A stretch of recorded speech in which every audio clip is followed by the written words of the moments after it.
Good morning and welcome to ILC Home Webinar number 7 in our series, which is home claims, helping each other through the challenge. First of all, thanks for all the feedback. We got stacks again after last week, and if you think of anything today, anything that helps us, just email me afterwards and alan@iloveclaims.com.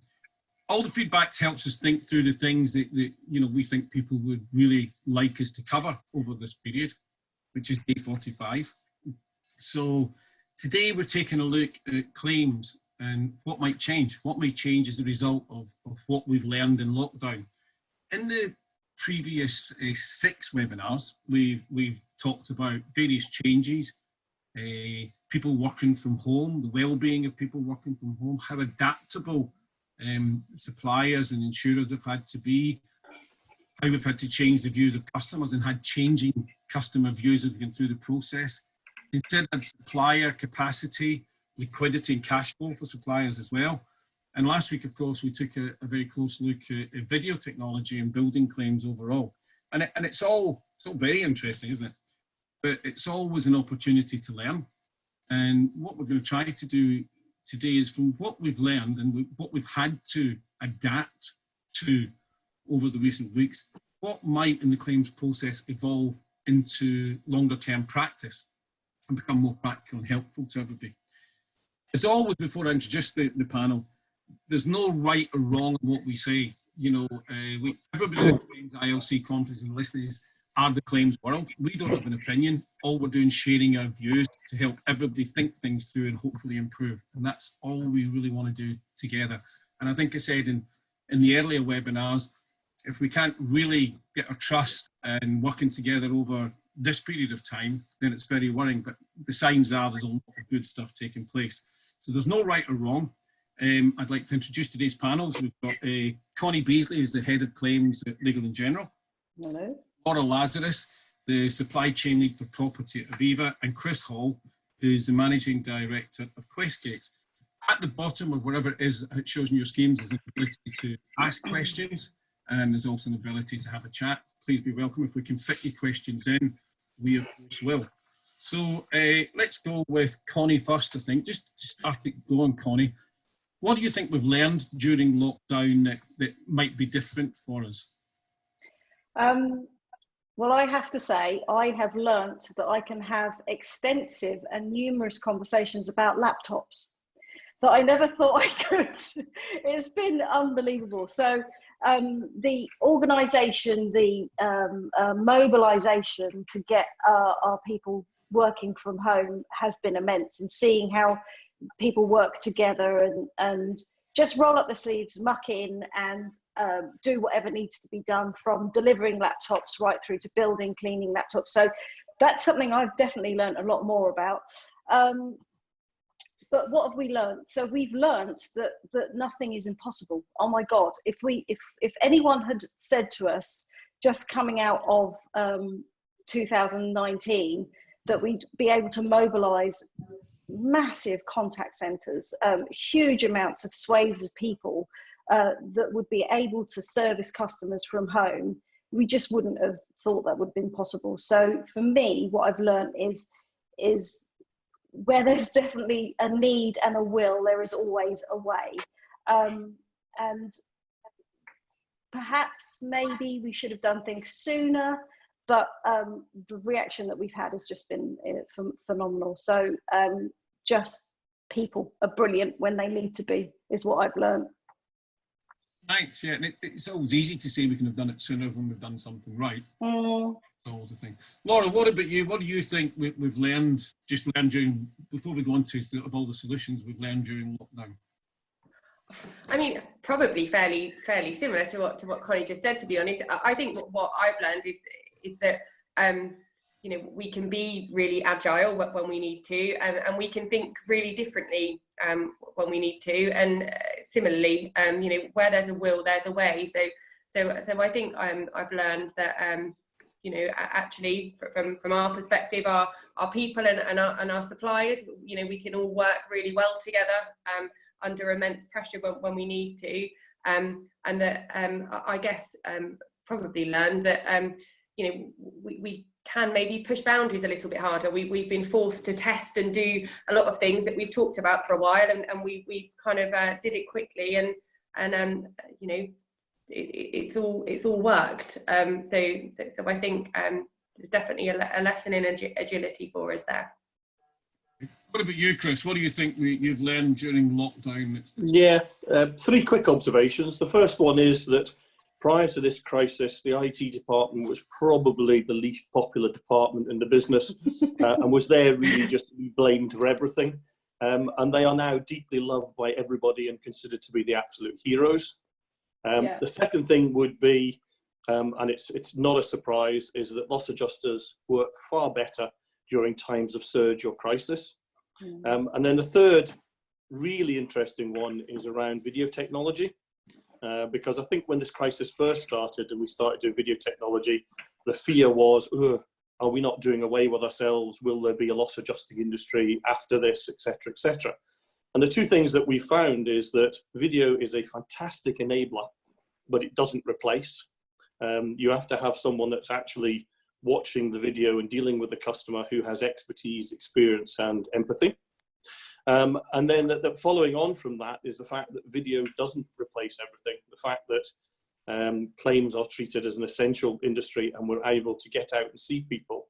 And there have been some fantastic stories, and ironically, a couple I've shared with Will on Legal & General, where we've had major household claims with policyholders who have thought no one's going to be able to help me, and we've been able to get out there, practice social distancing, get emergency works done, get them in accommodation, get repairers involved. So it doesn't matter how bad things are, we can actually still do the job. Yeah. Thanks for that, Chris. Connie, in looking at the changes in huge adaptation we've had, I know Will's been out delivering lots of laptops and things like that in general staff. So within these change in working practices, what do you think we'll be able to adapt and what will help us in the future? So as digital becomes the new physical, or it replaces the physical side of things, particularly in the claims world, we're so used to the digital services that we get there from our retail partners.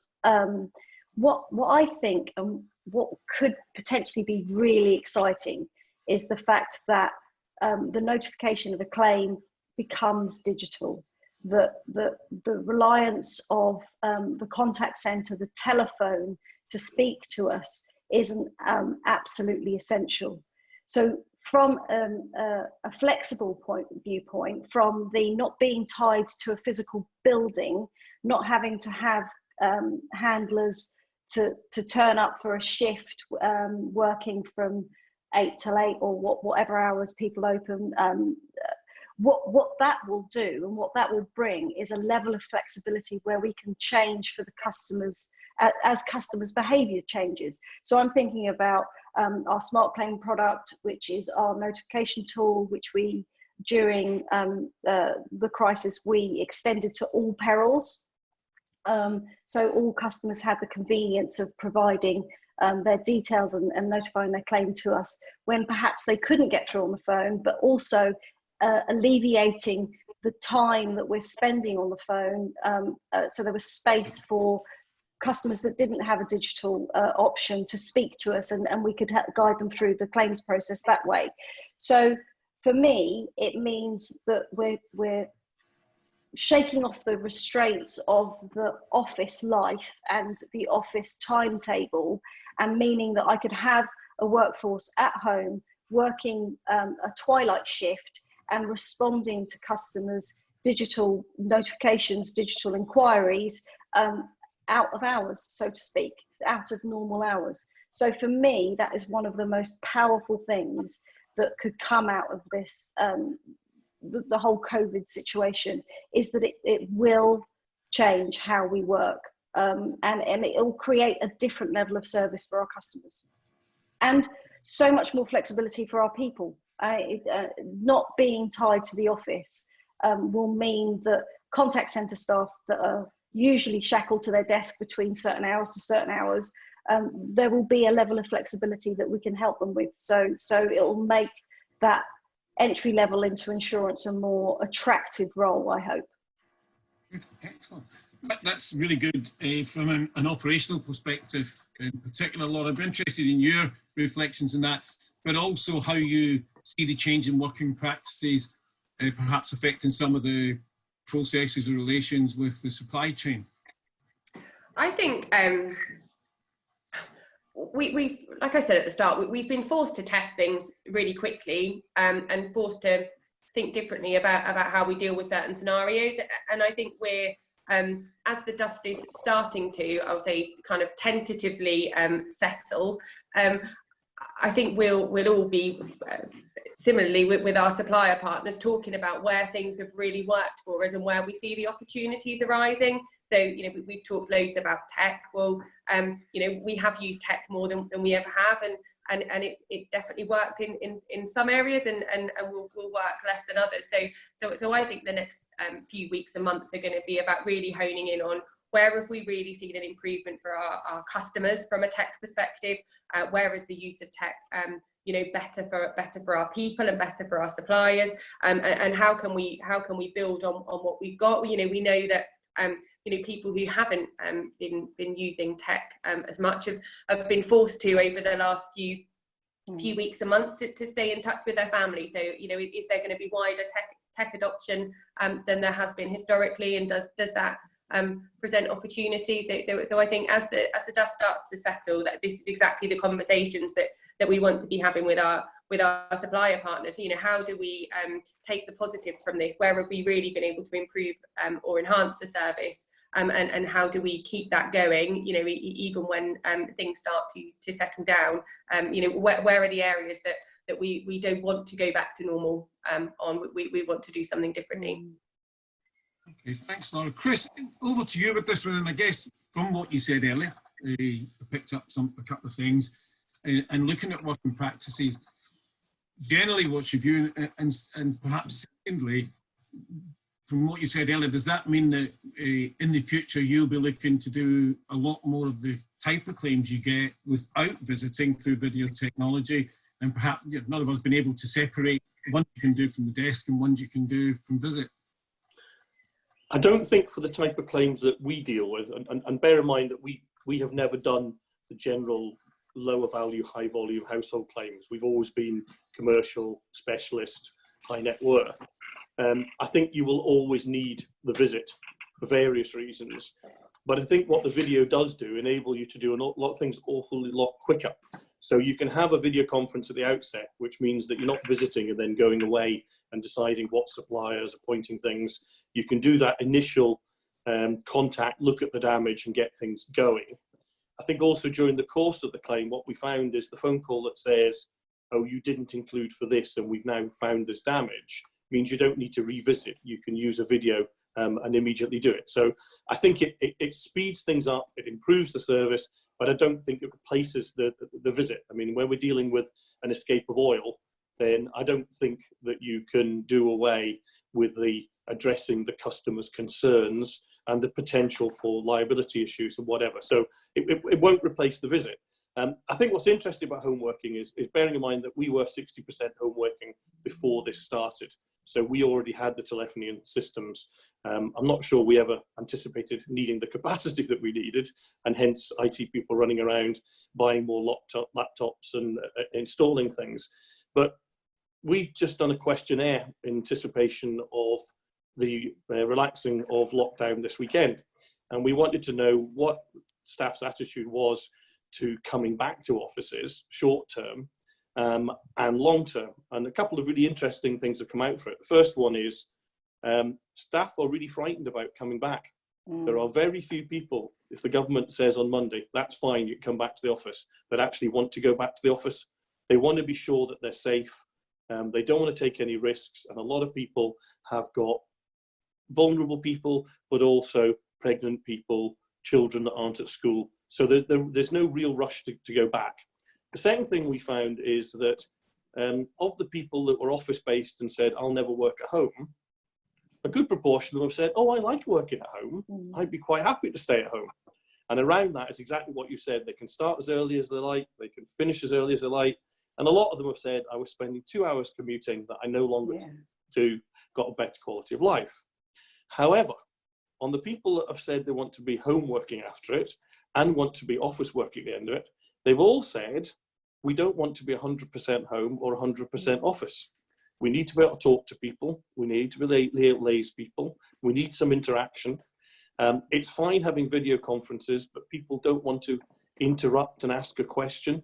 They're worried. They'd rather be in an office when they can show things. So we've had a lot of talk about moving towards a rota where they work 1 week in an office, 1 week at home. So I think it will really change how we work. And that brings with it other problems, because we've got to think, you know, how do you introduce new staff? How do you train them? How do you monitor? How do you control performance? So it'll solve a lot of things and it'll create a lot of new problems. Connie, has this new way of working and all the issues that it's brought out, has it really taught us anything that we don't know? So I'm not just talking about improvements. Has it surfaced things that were good, or has it surfaced some things that we didn't know that we should be able to resolve? I suppose it's just picking up on what Chris just said. It's the sense of community. I think that's what we're starting to see, and we're looking at our teams and we're making sure that everyone is fit and healthy whilst they're working at home. There's the sense of the coffee machine chat and the catching up with people and just walking through and having a presence. That's difficult to maintain. So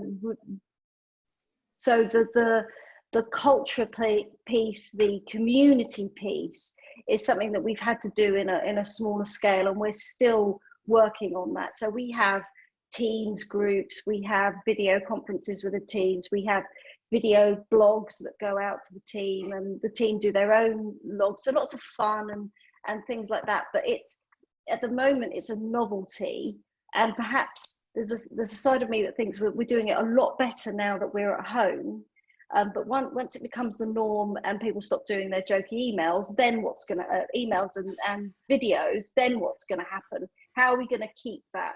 Because having a conversation and seeing someone face to face when you have to have knowing that they're not well, or they're not happy, or that something's not quite right with them, is much more difficult to do over an email or over a video call if you think someone's suffering or they're not getting the support they need. So for me, that's something we need to focus on, making sure our people are safe from a mental health point of view, particularly.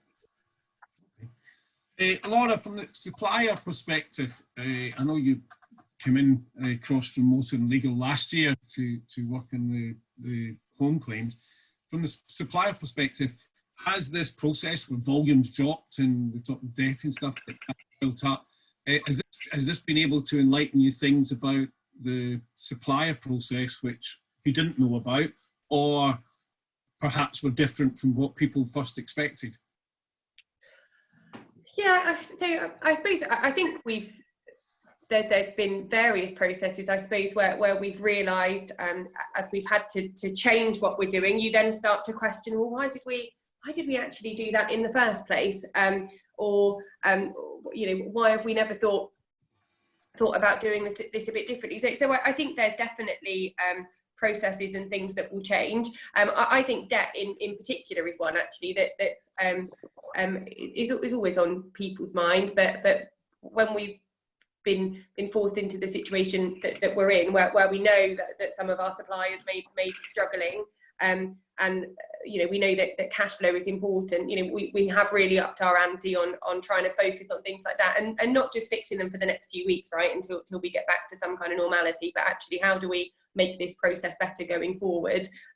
So I think as we're finding things that we think we need to do differently, we're you know, where we need to, making some short-term fixes to say, okay, let's get ourselves sorted for now, but also kind of making a bit of a list really that says actually where are there things that we need to give our attention to longer term, and you know, really get to the root cause of once and for all, and fix going forward. So like I say, I think as over the next few weeks, as the dust starts to settle, you know, around the fact that you know, we're kind of fairly stable at the moment. We know what's happening.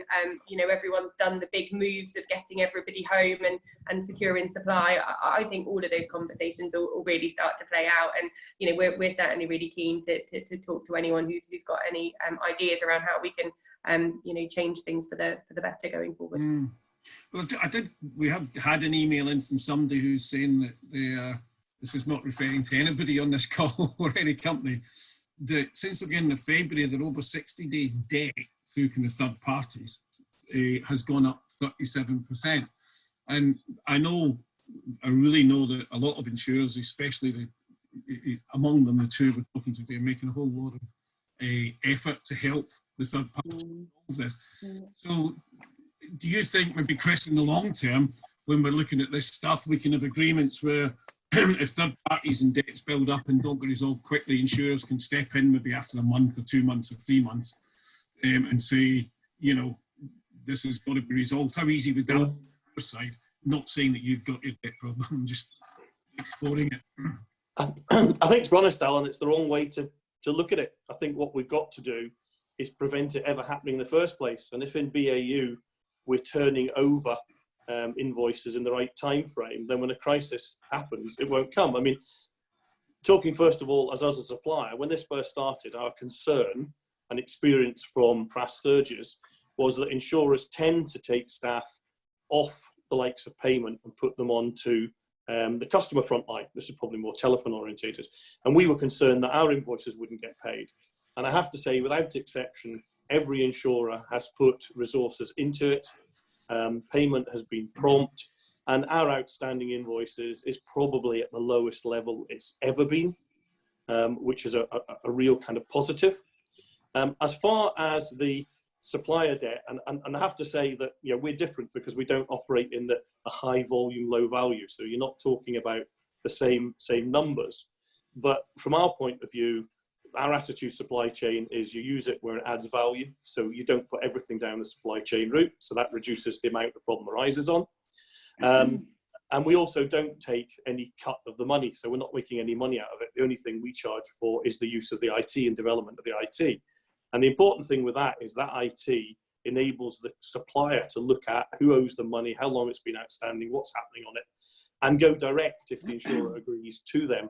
And I think that's what we need to do. I think we all need to be setting up arrangements that mean day to day we have very little outstanding debt.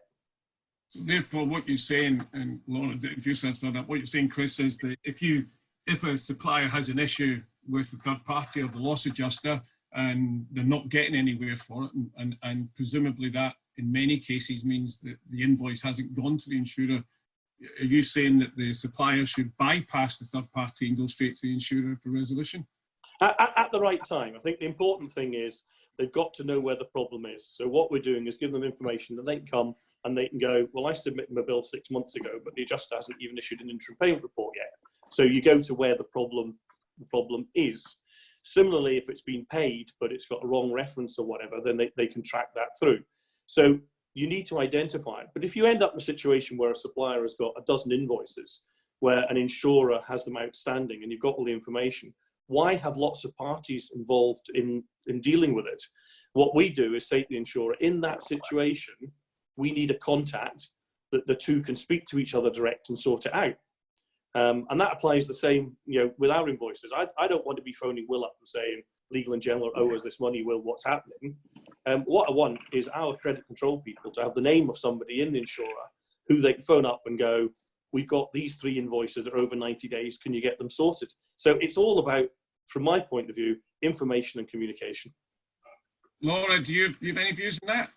Yeah, I do. I think this is something we all need to work on together, actually. I think we've almost, and I'll use the term really loosely, but we've almost become a little bit tolerant, haven't we, of age debt? So people will assume that, it will take longer than 30 days or 60 days to get paid, and people almost run their businesses around that. So I think, we all have, you know, I certainly hear that all insurers similarly have made a real conscious effort in the current climate. We've got to keep that up, but I think you know, we just all need to become a bit less tolerant. If payment terms aren't being met and things need to be escalated, then people should, in my mind, because I think you know, unfortunately, like with most things, the more noise and pain people feel, I guess the more likely they are to move to a solution. So we're certainly, you know, internally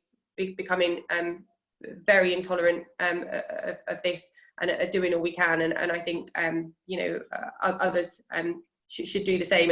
And certainly, you know, I'm happy to have conversations with anyone if there's any issues with any of our claims. I've said that before, and you know, and I mean it. So give me a shout if there's any issues. Thanks both, because that's the thorny issue you've both challenged there. So thanks very much for that. Connie, we've had a question. Yeah, an anonymous attendee wants to know: is working remotely only working because claims volumes are low? And how would this work if we were at business as usual, or even during a surge? That's a really it's a really interesting question. So thank you, Mr. Anonymous, or Mrs. Anonymous.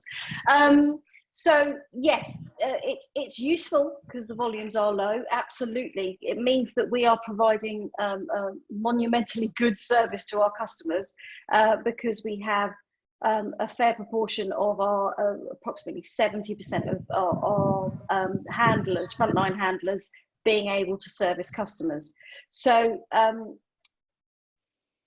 if we were, heaven forbid, if we'd been in Kieran and Dennis, because we wouldn't have been prepared, but if the surge hit now, with the changes we've made digitally to the notification of losses, first notification of losses, and the changes that we've put in place for our change of practices internally, I in fact did a video blog this morning to the staff saying, if we can get more laptops, get the rest of the team up and running, once customer behaviour returns to normal, and once we start getting the claim levels in that we were, I think we'll be in good shape. I don't anticipate that it would be any different, because a lot of people say returning to work in the office. Well, actually, we're all working.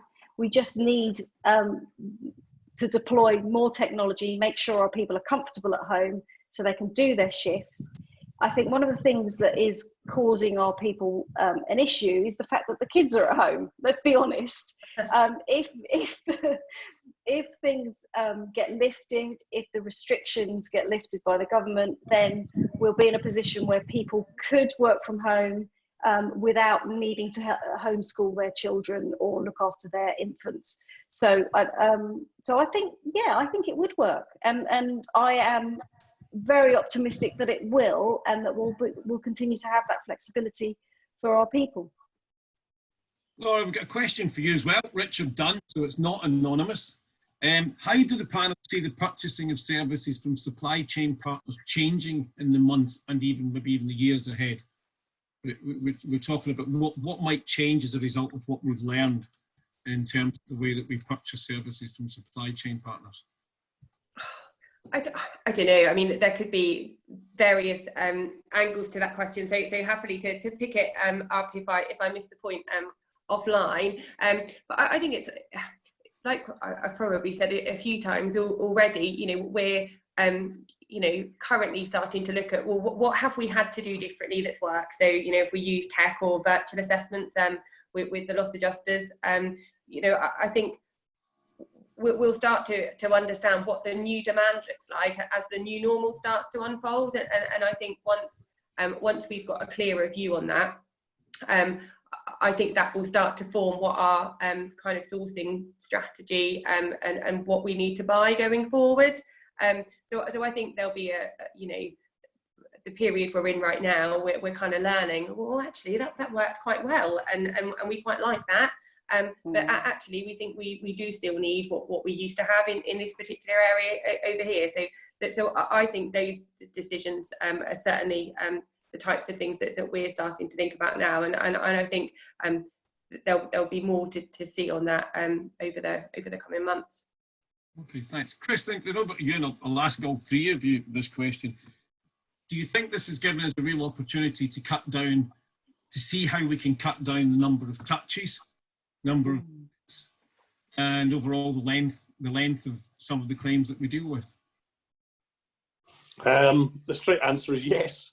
I think in an awful lot of ways, what you've just been mentioning from a resource point of view, the fact is that with people being home-based, there's more flexibility. They're able to do things that they would maybe hand off to others.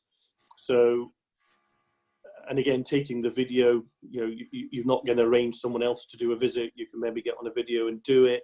The fact that you can triage, I mean, I think in your webinar last week, one of the speakers said that they'd greatly improved the triaging of claims so that you point to the right person at the right time.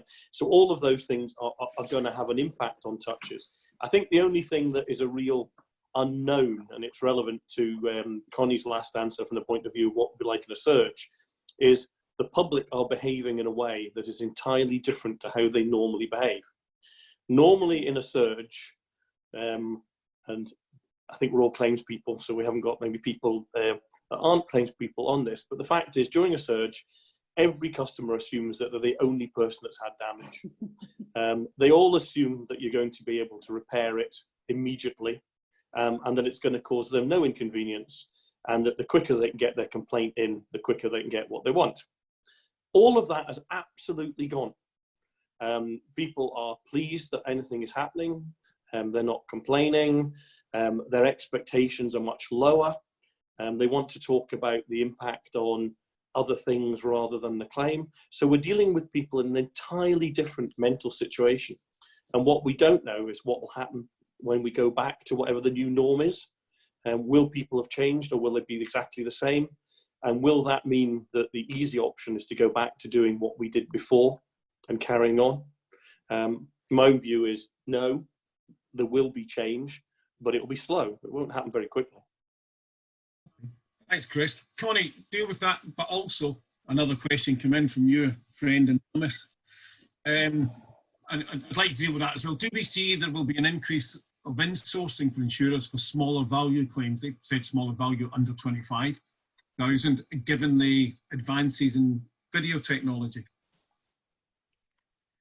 So there's a lot about choice here, isn't there? So we're exploring it. I think most insurers exploring desktop video. But to pick up on what Chris said, it is a situation where I can't materialise someone that has the knowledge and experience that is a surveyor or a loss adjuster from my claims handlers. As Will constantly tells me, do they know about building pathology? So, there's a level of claims that our frontline claims people could deal with because they're excellent, they're good at their jobs, but equally there are claims that we will need surveyors to go out and have a look at. We will need adjusters to attend to. So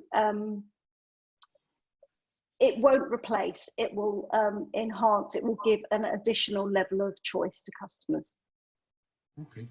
What about you, Laura? Do you see an advancement in or a retraction in the number of touches that we have in the claim, perhaps the number of different people making visits, and being able to cut the overall length of the claim? I think we will, right? We've used video, throughout the last 6 or 7 weeks more than we ever have. It's worked for us. Our customers, to Chris's point, have been more keen to embrace video where they haven't before. I think we are slightly, aware of the different customer behaviour at the moment, but I think we will see people be more keen to embrace things like technology and digital journeys. I think that the more we can do on that front, the more we can cut out steps where people need to phone us and check if they can see how their claim's progressing in another manner. If they can notify us of what particular items they need to be replaced, or of more information on damage digitally, then all of that stuff is going to remove steps from the process and drive efficiency for us and also for our customer. I think things will happen quicker. Thanks. Chris, back to your point. The customer is all important in this, and I agree with the circumstances that we're in just now. That behaviour has changed. However, when we do get back, however slowly, to normal, we as an industry do advertise that you are the only person that counts and will get you sorted straight away. And to be honest, as a customer, if it was me, I am the only customer and I'm damaged. So how are we still going to have to return and deal with the aspect in that way, are we not? Yeah, as my colleagues keep telling me, I'm very old, so I've seen an awful lot of cycles come round in the claims industry. And I started when loss adjusters only dealt with large, complicated, technical specialist claims. And then we went through a period where insurers, you were no good at dealing with claims, everything was going to be outsourced. And then it kind of turned full circle back to where we are now. And my own view is, picking up your comment about will be more in-source, low-value claims. The answer is yes, there will be, because what do adjusters add to it? It may well change the feeing model from the point of view of, you know, if you're only going to have people dealing with large and specialist, then you're going to have to pay for it. But we're already seeing that. You know, Aviva have grown their own field force to deal with the mid-value claims and only use adjusters on the large. Legal & General have done an initiative on smart adjusting. So you're seeing that change come. But I think the really big thing that has got to happen, and I think ironically it's one of the things that the video and the home working can bring, is ownership. Because I can remember having a conversation with Tony Ems when he was at Zurich at one point that was telling me all of the different specialists that dealt with the claim. And I said, so if I have a claim and it's got a third party aspect and it's got an accommodation aspect, and it's got this aspect, I could end up having phone conversations with 10 different people. Will anyone actually manage my claim? And he said, no, they'll all be specialists. And that didn't last terribly long. And I do think that the big thing about dealing with the customer is going to have to be ownership. They've got to deal with one person. Monique, have you got any views on that one? Yeah, ownership's absolutely paramount.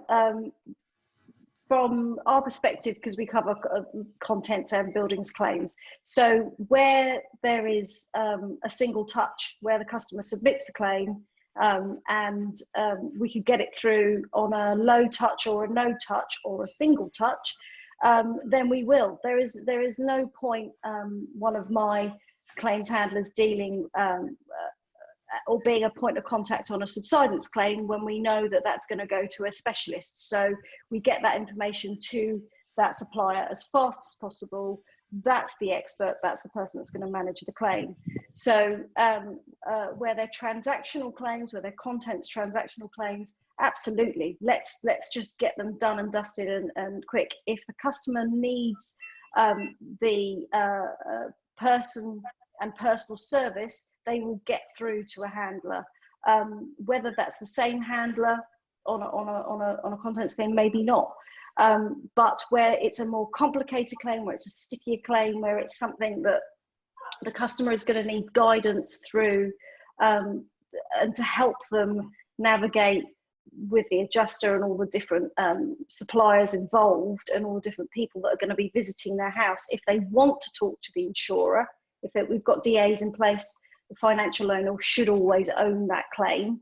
But they may want to come back to us to speak to us, then yeah, absolutely, we'll own that and we'll make sure that there is a name and the customer can come back to that. Thanks, Connie. It's particularly important with vulnerable customers as well, yes, without a shadow of a doubt. Yeah. Every vulnerable customer has to be case managed without a shadow of a doubt. Laura, I know Brian and you do some really good advanced work in how you deal with the process and suppliers, etc. And looking at the ownership issue, is there room to be had in looking at new ideas of which particular person would own which particular claim? So do you always go to the big expert first, or do you say, like, first in, we should find a way with the first person, and as long as they're reasonable, should be able to control that claim all the way through, providing it doesn't, you know, go up to huge big levels like Chris was talking about? Yeah, definitely. I think all of those things need to be looked at. I think Connie said it at the start of her answer. You know, ownership is paramount, right? We know And I know in particular as seeing when complaints arise, but the more, you know, the more suppliers you've got on a case, you know, the less clarity you have around who owns that case, the more chance there is of something going wrong. So I don't think it's too important who owns the claim. I think the bit that's really important is that we're really clear from the, you know, the very outset of that claim who is going to own it. And that might mean that it is the person who, I don't know, takes the first call, that kind of coordinates it all. And actually, if the complexity increases or changes over time, then it might be right that somebody new is on point to own that claim. But I think being really clear from the outset as to who is accountable, who's project managing it all, who's making sure everything works as it should, is the important bit rather than the who. Right, thanks. One last question, which I'll throw on you. And I'll start with you, Chris. What is the most favourite thing that you've learned out of the last 6 weeks of lockdown? Doesn't necessarily mean the best, it just means what's the thing that you've liked the best? I think from my point of view, and it's more a personal rather than a how you handle claims thing, is that we have done an awful lot communicating with our staff. And we've invited them very much to come back with their queries and their concerns and their worries. And some of the notes that I've had back from staff appreciating the fact that they have been consulted, that they may be being furloughed, they may be having their salary reduced, but it's been discussed with them and they've had input and they understand why it's happening. And that whole atmosphere and attitude within the business, I mean, I've had expressions used by staff that they're part of the Questgates family, and offering, you know, I don't care whether I get my holidays, I don't care whether I get my bonus, all I care about is that the company does well. Now, they'll probably forget that when salary review comes around, but the fact is, it has been, you know, when you're worrying about the personal things, and, you know, I had a daughter stuck on a cruise ship abroad, and you've got all the stresses and pressures, and you get a fairly junior member of staff just sending you a note saying they appreciate what you're doing for them, that pretty much makes it all worthwhile to me. Yeah, very worthwhile. What about you, Connie? What's your favourite thing that you've picked up over this last 6 weeks? It is the communication side of things again. It's how people show their personalities and express themselves. So we've had some immense fun videos come out of the teams where they're just trying, excuse me, just trying to cheer their colleagues up and cheer everyone up. So it's just the sheer talent that's out there. We've got some immense singers, guitar players, all sorts. So yeah, it's a very personal thing. It's about learning about people beyond just beyond the office. It's getting to know them a little bit better through their talent. So yeah, that was really special. That was good. And they're all claims people, and that's what I Love Claims and all of us are about. Laura, what about you? What's the favourite thing you've picked up? I mean, so really similar on getting to know people in a different way, kind of personally. But I think ultimately it's how people have pulled together, right? For the last, you know, 6 or 8 weeks longer, because you know, there was some planning involved in this. People have really rolled their sleeves up, right? Suppliers have been putting in crazy long hours. You know, our teams have been putting in crazy long hours. Our IT people, our frontline handlers, and you know, nobody's really moaning about it.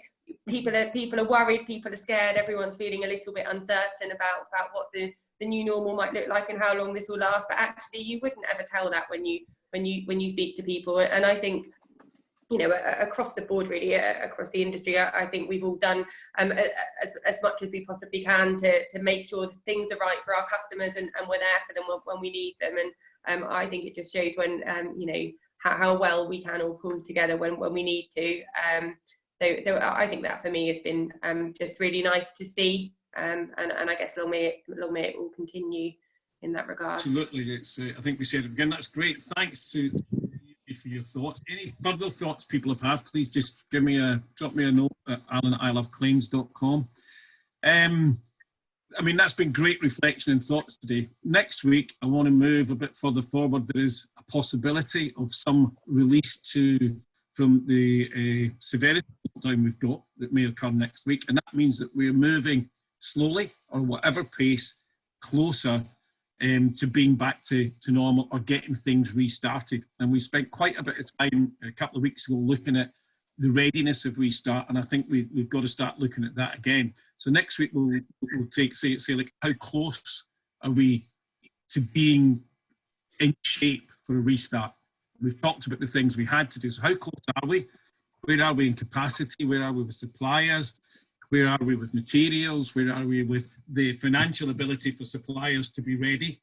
And that's going to be different in different sectors of the industry.